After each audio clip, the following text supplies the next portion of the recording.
Kamusta mga kasenglet? And welcome sa isang episode na naman ng Cook Serie. At ang lulutuin natin for today's video ay Chicken Boppies in sizzling plate. Ngayon mga kasenglot, magluluto tayo ng chicken boppies gamit ang gizzard at atay ng manok. Hindi lang basta ulam ito, kundi isa sa mga klasikong putahe na swak sa pulutan o kahit simpleng ulam sa bahay.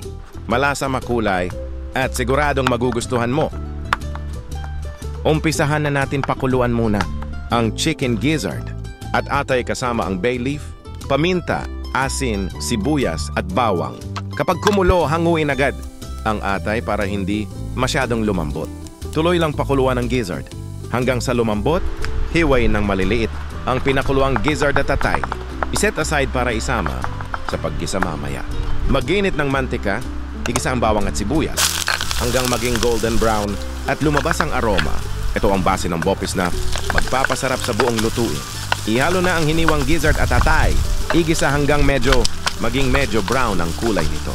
Maglagay ng atswete para sa natural na kulay ng boppies. Sunod, dagdagan ng tubig at suka para makuha ang tamang timpla. Hayaan itong kumulo ng ilang minuto at syempre, habang naghihintay, shot puno muna mga kasenglot. Isunod ang diced carrots at bell pepper.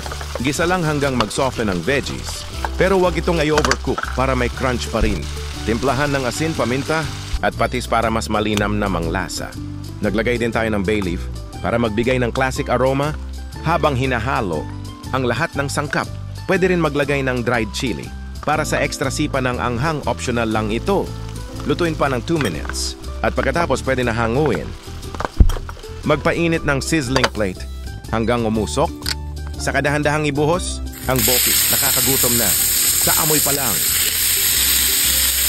Ayan mga kasenglot, heto na ang chicken boppies na simple pero punong-puno ng lasa.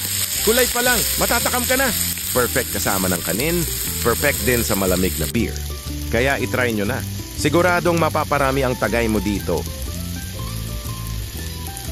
at kung umabot ka hanggang sa dulo ng video ito, maraming salamat sa panonood kasenglot. Hanggang sa susunod na video.